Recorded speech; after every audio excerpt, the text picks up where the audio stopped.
Gold smuggling ಕೇಸ್ನಲ್ಲಿ ಈಗಾಗಲೇ ಜೈಲು ಹಕ್ಕಿಯಾಗಿರುವಂತಹ ನಟಿ ರನ್ಯಾ ರಾವ್ ಪ್ರಕರಣದಲ್ಲಿ ಹೊಸ ಬೆಳವಣಿಗೆ ಆಗಿದೆ. ಏನು?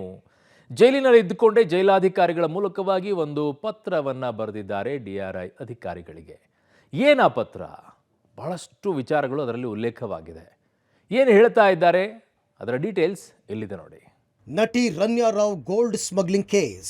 ಜೈಲಿನಿಂದಲೇ 5 ಪುಟಗಳ ಪತ್ರ ಬರೆದ ರನ್ಯಾ. ಡಿಆರ್ಐ ಎಡಿಜಿಗೆ ರನ್ಯಾ ರಾವ್ ಸುದೀರ್ಘ ಪತ್ರ.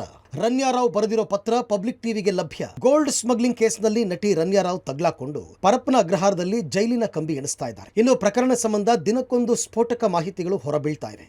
ಇದರ ಮಧ್ಯೆ ಜೈಲಿನಿಂದಲೇ ಡಿಆರ್ಐ ಎಡಿಜಿಗೆ 5 ಪುಟಗಳ ಪತ್ರ ಬರೆದಿದ್ದಾರೆ.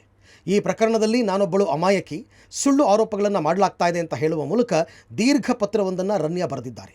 ಹಾಗಿದ್ರೆ ಆ ಪತ್ರದಲ್ಲಿ ಏನಿದೆ, ಯಾವೆಲ್ಲ ಅಂಶ ಬಯಲಾಗಿದೆ ಅಂತ ನೋಡೋದಾದರೆ, ನನ್ನನ್ನು ವಿಮಾನದಲ್ಲೇ ಬಲವಂತವಾಗಿ ಬಂಧಿಸಿದ್ದಾರೆ, ನನಗೆ ವಿವರಿಸಲು ಅವಕಾಶ ನೀಡಿಲ್ಲ, ನನ್ನ ಮೇಲೆ ತನಿಖಾಧಿಕಾರಿಗಳು ಹಲ್ಲೆ ಮಾಡಿದ್ದಾರೆ, ದಾಖಲೆ ಮೇಲೆ ಸಹಿ ಮಾಡಿದ್ದಕ್ಕೆ ಹಲ್ಲೆ ಮಾಡಿದ್ದಾರೆ, 10 ರಿಂದ 15 ಬಾರಿ ಕೆನ್ನೆಗೆ ಬಾರಿಸಿದ್ದಾರೆ, ಹಲ್ಲೆ ಮಾಡಿರೋದು ಇಲ್ಲಿ ಸ್ಪಷ್ಟವಾಗಿ ಕಾಣುತ್ತಿದೆ, ಟೈಪ್ ಮಾಡಿದ್ದ 50 ರಿಂದ 60 ಪೇಪರ್ಗೆ ಸಹಿ ಮಾಡಿಸ್ಕೊಂಡಿದ್ದಾರೆ, ಸುಮಾರು 40 ಖಾಲಿ ಪೇಪರ್ ಮೇಲೆ ಸಹಿ ಮಾಡಿಸಿಕೊಂಡಿದ್ದಾರೆ ಅಂತ ರನ್ಯಾ ಡಿಆರ್ಐ ಎಡಿಜಿಗೆ ಬರೆದಿರುವ ಪತ್ರದಲ್ಲಿ ಉಲ್ಲೇಖಿಸಿದ್ದಾರೆ. ನಾನು ಯಾವುದೇ ಅಪರಾಧದಲ್ಲಿ ಭಾಗಿಯಾಗಿಲ್ಲ, ಮಲಗಲು ಊಟ ಮಾಡಲು ಅವಕಾಶವೇ ಕೊಟ್ಟಿಲ್ಲ.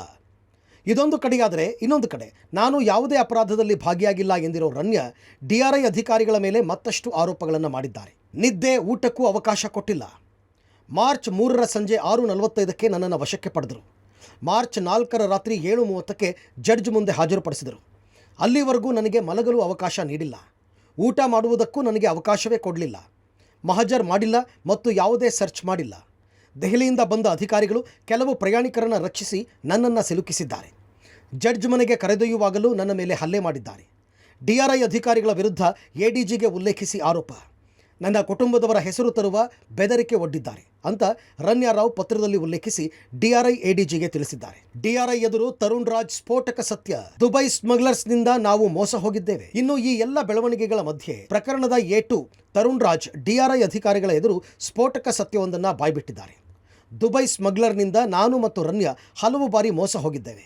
ಹವಾಲಾ ಮೂಲಕ ಗೋಲ್ಡ್ ಸ್ಮಗ್ಲರ್ಗಳಿಗೆ ನೀಡಿದ್ದ ಹಣದಲ್ಲಿ 1.7 ಕೋಟಿ ವಂಚನೆ ಮಾಡಿದ್ದಾರೆ ಅಂತ ಸತ್ಯ ಕಕ್ಕಿದ್ದಾನೆ.